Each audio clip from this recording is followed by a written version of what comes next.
ছেলে এবং মেয়েরা তাকে বাঁচানোর জন্য কাছে যায়। ছেলে যখন কাছে যায় তখন তার বাবা ছেলেকে বুকে ছুরি দিয়ে আঘাত করে। তার বাবা প্রয়োজনে অপ্রয়োজনে দা, ছুরি, চাকু এগুলো নিয়ে বেরোয় মানুষকে ধাওয়া করার একটা অভ্যাস তার আছে। তার দ্বিতীয় স্ত্রী এখনও আসামি যে দুইজনকে আমরা গ্রেপ্তার করেছি তারা এখনও অন দ্য ওয়েতে আছে। সিলেট থেকে নিয়ে আসা হচ্ছে, এখানে পৌঁছায়নি।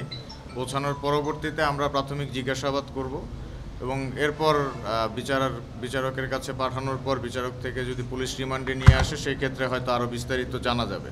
বাট ইন্ধনের বিষয়টি ভিকটিম যে স্ত্রী এবং বোন আছেন তারা এই বিষয়ে কিছু বলেননি।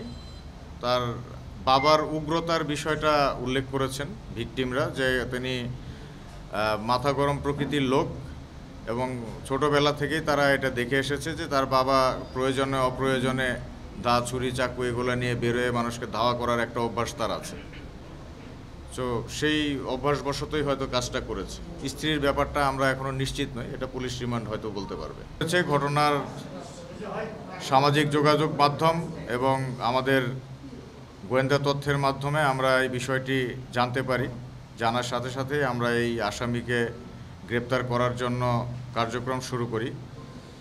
গত 10 তারিখ থেকে র্যাব 7 এবং র্যাব 9 সিলেট এই দুইটি ব্যাটালিয়নের যৌথ অভিযানিক দল গত 5 দিন যাবৎ এই আসামিকে ধরার জন্য চেষ্টা চালাচ্ছিল এবং গতকালকে সিলেটের দক্ষিণ সুরমা এলাকা হতে হত্যাকারী বাবা এবং তার দ্বিতীয় স্ত্রীকে র্যাব কর্তৃক গ্রেপ্তার করতে সক্ষম হয়। ভিকটিমদের কাছ থেকে আমরা যতটুকু জানতে পেরেছি,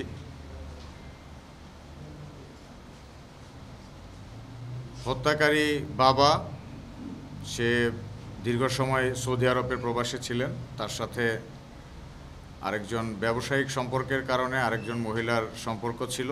পরবর্তীতে বাংলাদেশে এসে সেই মহিলাকে তিনি বিয়ে করেন, যার কারণে পারিবারিক কলহটা আরও বৃদ্ধি পায়।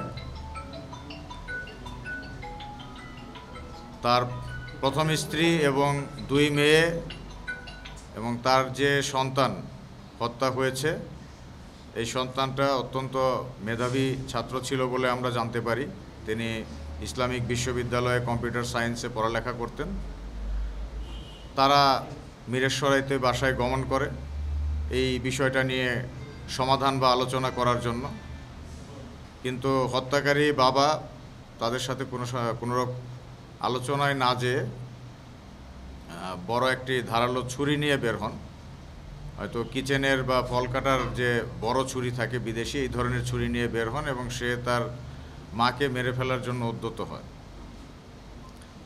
সেক্ষেত্রে তার ছেলে এবং মেয়েরা তাকে বাঁচানোর জন্য কাছে যায়। ছেলে যখন কাছে যায় তখন তার বাবা ছেলেকে বুকে ছুরি দিয়ে আঘাত করে। তো আঘাতের পর সে অন্যান্যদেরকেও মারার জন্য চেষ্টা করতে থাকে, যে কারণে এই ছেলেটাকে দ্রুত কেউ রেস্কিউ করতে পারেনি এবং পরবর্তীতে তার বোন এবং মা কোনোভাবে এই ছেলেটাকে রেস্কিউ করে সেখান থেকে হসপিটালে নিয়ে আসে এবং সেই সুযোগে বাবা এবং সে যে মহিলাকে পরবর্তীতে বিয়ে করেন সেই মহিলা সহ উক্ত এলাকা থেকে পালিয়ে যান।